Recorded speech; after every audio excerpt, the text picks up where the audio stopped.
Asal jangan cari gara-gara dengan kerusuhan. Walaupun dia masih tambahkan, bom molotov nggak boleh. Di belakang uraian Presiden Prabowo ada kecemasan tentang kemungkinan demonstrasi. Coba kita lihat, seolah-olah stabil, tapi undercurrent politiknya penuh dengan kegelisahan. Tanpa ide itu, kita cuma marah tiap hari itu. Semua orang marah, marah ke semua arah. Marah ke semua arah artinya marah tanpa arah. Pada akhirnya, seluruh investasi buruk selama 10 tahun Jokowi harus ditelan oleh Prabowo.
Kita coba lihat ini, kayaknya posternya yang mana tadi yang ada tiga begundal itu tuh. Sini ada Sultan Syahrir, di sini ada Sudirman, di sini ada mana-mana, gue mau lihat, lupa. Oke. Kenapa upaya untuk menghasilkan republik harus minta izin pada Sudirman, minta izin pada Hugeng, minta izin pada Syahrir? Kenapa? Kenapa foto ini bukan Prabowo, Purbaya, dan Rektor UGM?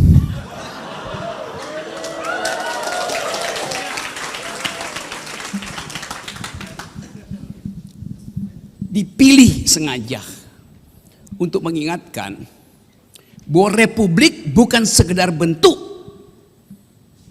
tetapi etos bernegara. Kita mau coba hidupkan itu.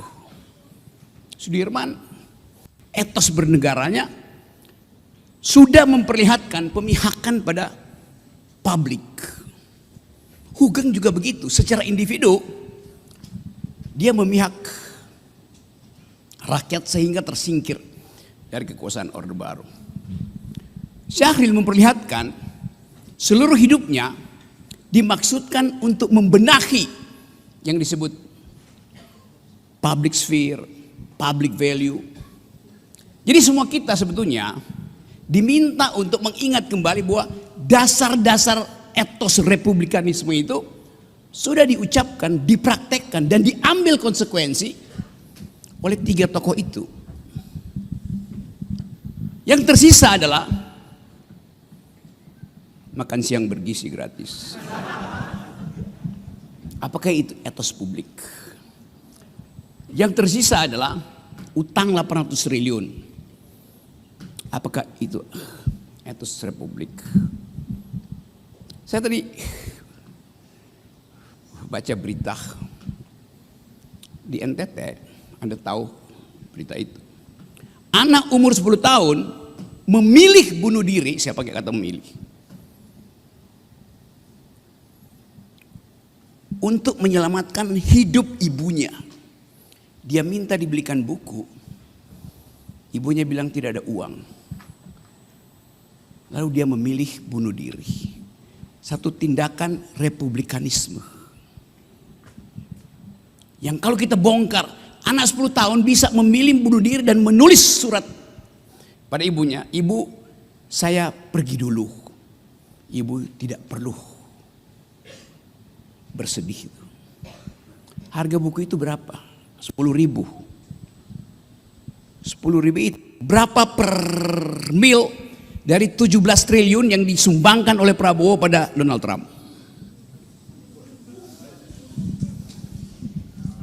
Apakah Prabowo punya etos republikanisme atau anak 10 tahun yang memilih secara rasional untuk bunuh diri?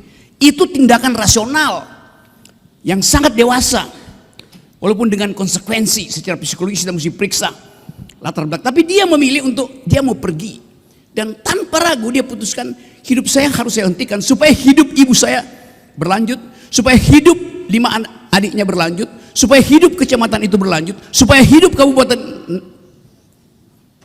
di NTT berlanjut, supaya publik mengerti bahwa ada yang nggak beres dengan urusan republik. God of small things, kata siapa novelnya yang nulis itu? God of small things.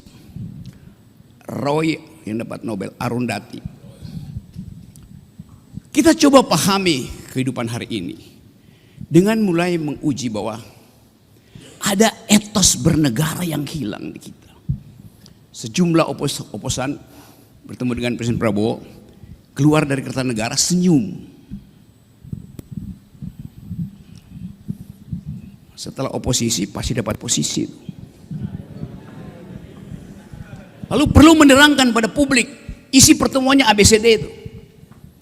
Padahal 2 hari setelah itu Presiden Prabowo pidato di Sentul. Tidak ada yang boleh menghalangi pemerintah dalam upaya untuk mencapai kemakmuran, keadilan, kejujuran. Semua normatif itu diucapkan oleh Presiden Prabowo. Tapi di ujungnya dia bilang, asal jangan cari gara-gara dengan kerusuhan. Walaupun dia masih tambahkan, bom molotov nggak boleh. Tapi prinsipnya dibidik.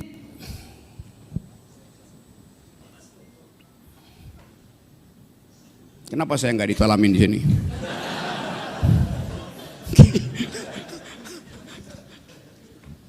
Di belakang uraian Presiden Prabowo ada kecemasan tentang kemungkinan demonstrasi.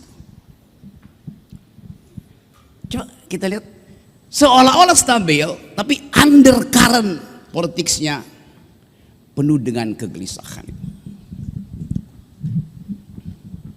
Ini kehidupan pertama ketika kita paham bahwa pada akhirnya seluruh investasi buruk selama 10 tahun Jokowi harus ditelan oleh Prabowo. Udah di sini sebetulnya tuh kemarahan publik. Udah di sini ketidakadilan, di sini ketidakjujuran. Sekali Prabowo datang bicara, dia langsung sampai di hidung. Maka Presiden akhirnya tenggelam. Ditenggelamkan oleh pas event. Apakah IHSG drop kemarin gara-gara kebijakan Prabowo? Ya sinyalnya di situ. Tapi ini akumulasi dari pemalsuan dokumen, dari goreng-goreng saham tuh selama 10 tahun. Apakah hutan yang di Sumatera itu hancur gara-gara 1 tahun Prabowo? Ya. Tetapi dia akumulasi dari 10 tahun dibiarkan oleh Presiden Jokowi. Artinya selama 10 tahun tidak ada etos republikanisme. Yang ada adalah etos kerajaan. Jadi kita hidup di dalam bentuk republik without republikanism ethics. Kita sebut ini republik. Tapi kalau kita cari ke segala sudut, mana etos republikanisme itu?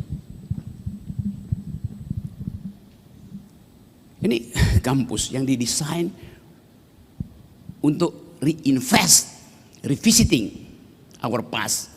Karena Departemen Sejarah UGM sendiri dimaksudkan untuk mengingat ide-ide republik. Tapi justru dari sini pembusukan itu dimulai. Karena rektor jadi semacam agen dari kekuasaan. Jadi kalau SMI mengambil inisiatif untuk menghidupkan kembali ide republikanisme, memang itu yang defisit di kita, yang nggak ada. Anda mau pilih negara ini dihasilkan dengan cara apa? Tentu sistem ekonomi bisa dikembalikan dalam pengertian Sumitronomics. Terakhir Pak Prabowo ngomong tentang Prabowonomics di Davos itu.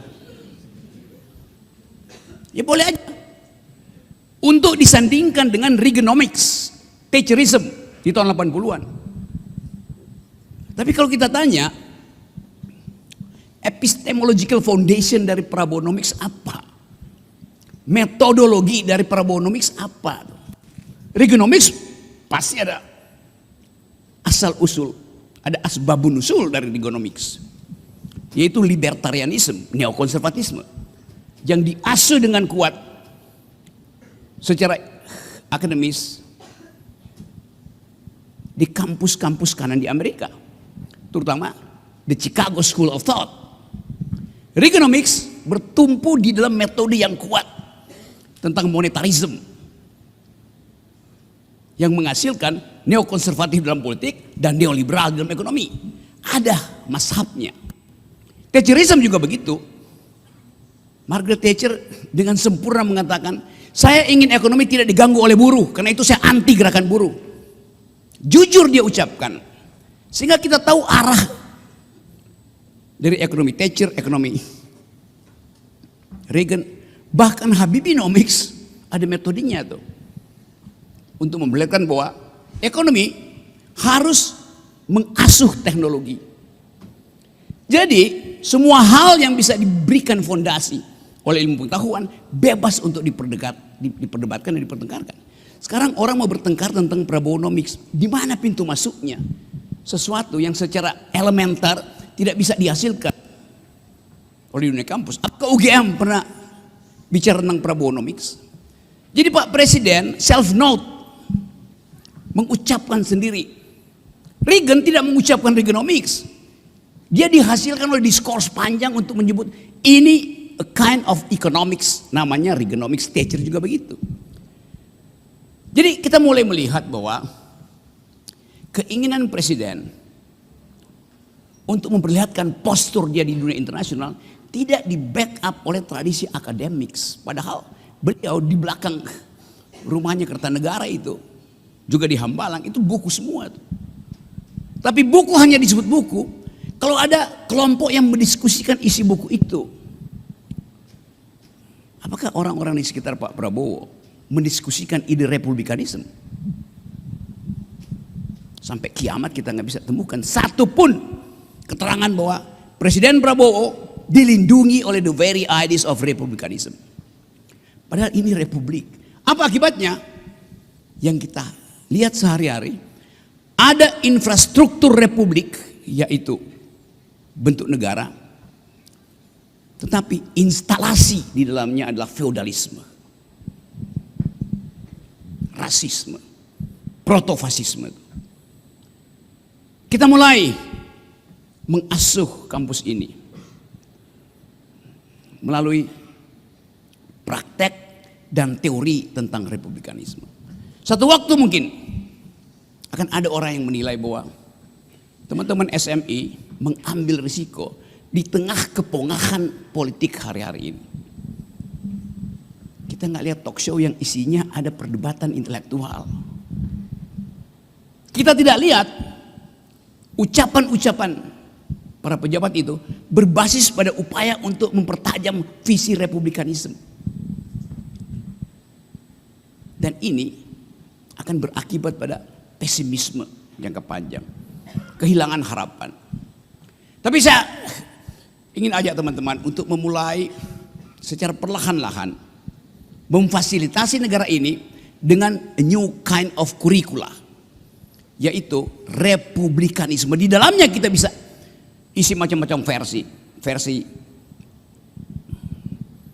ekosipasi yang ditulis sebagai dalil oleh Profesor Robert, versi hukum progresif yang diperjuangkan oleh Uceng. Jadi inti dari kita berkumpul di sini adalah untuk connecting the dot of republicanism yang ada di Universitas Hatta, yang ada di Universitas Samratulangi, yang ada di Hasanuddin tuh. Kita ingin bikin koneksi itu, the web of intellectual.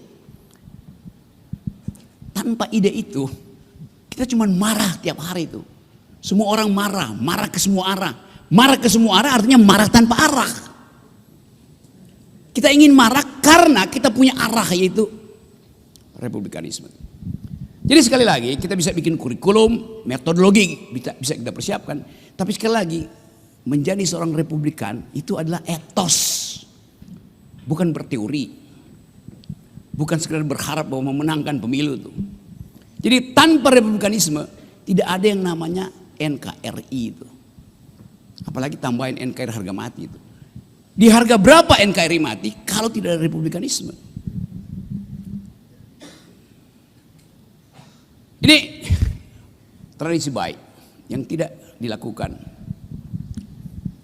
di partai politik. Tapi kita tinggalkan hiruk pikuk di partai politik. Anda dapat data, begitu banyak anggota parlemen kemarin, ternyata ijazahnya itu dibeli. Mau ngomong apa dengan mereka yang ada di parlemen? Jadi pastikan bahwa hari ini kita mulai satu tradisi untuk menghasilkan ide hanya atas dasar kita punya pengalaman pahit dengan kolonialisme, kita punya dengan imperialisme, kita punya pengalaman pahit dengan rasisme, kita punya pengalaman pahit dengan komunitarianisme. Kita ingin hidupkan kembali ide republikanisme. Saya balik pada 3 tokoh ini. Sudirman mengambil risiko memperjuangkan republik. Kendati pada waktu itu belum ada Panadol. Dan membiarkan tubuh privatnya digerogoti oleh penyakit demi ide kebersamaan, demi ide kesetaraan manusia. Tentu ada komando sebagai militer, tapi di kepalanya ada ide tentang kemanusiaan yang adil dan beradab. Terangkan pada Sudirman bahwa yang terjadi sekarang kasak kusuk antara tentara dan polisi saling bersaing untuk pegang kekuasaan. Padahal bukan itu ide awal dari Sudirman. Pak Hugeng, 2 bulan lalu saya menemui diundang oleh istri beliau, Tante Mary, umurnya 100 tahun. Dengan memori yang kuat, dia menangis ketika mengucapkan, satu waktu saya mau ke Belanda, kata Tante Mary, istri Pak Hugeng yang udah 100 tahun, untuk menemui ayahnya yang orang Belanda. Kata Jenderal Hugeng, kamu gak boleh pergi, nanti orang kira saya yang bayarin tiket pesawatmu. Kata Tante Mary, saya baru dikirimi uang gulden dari keluarga saya di Belanda. Akan saya pakai uang suami saya atau uang negara. Kata Hugeng, tetap nggak boleh pergi. Karena kendati Anda tunjukkan itu nggak ada yang percaya karena saya punya jabatan jenderal. Jadi etos Hugeng memperlihatkan bahwa dia tidak ingin satu kesempatan kecil dimanfaatkan oleh mereka yang membenci Hugeng karena wataknya yang jujur itu, dan menyebabkan seluruh ide tentang kepolisian hancur. Seseorang yang punya etos republikanisme itu. Sultan Syahrir, satu waktu Sultan Syahrir naik pesawat di sekitar Indonesia Timur, lalu dia lihat dari jendela. Dia komentar pada, kalau nggak salah, Rosyan Anwar ikut di pesawat. Kelihatannya kita akan punya masalah besar, kata Sultan Syahrir waktu itu. Kenapa, Bung? Saya lihat perkampungan kita itu berkelompok-berkelompok. Ada komunitas-komunitas tapi tidak terhubung dengan isu publik. Komunitarianisme hidup without public sphere. Jadi Sultan Syahrir mengambil risiko untuk berhenti jadi politisi dan mulai melakukan pendidikan politik. Karena dia melihat bahwa di dalam keadaan semua orang tidak terhubung dengan isu publik, tidak ada ide republikanisme. Yang ada adalah pameran demagog. Maka dia memilih untuk jadi pedagog. Dan kita tahu sejarahnya. Jadi kita lihat betapa etos republikanisme adalah pilihan otentik dengan resiko eksistensial. Sekarang Anda ajukan pertanyaan, siapa dari 100 Menteri Prabowo yang do speak republikanisme dalam pengertian etos dari 3 referensi kita hari ini? Kita bisa perlebar referensinya. Tapi kita memulai menutup kecemasan kita tadi. Kita bukan orang-orang yang pesimis, juga bukan orang-orang yang optimis. Kita orang-orang yang determinis. Terima kasih.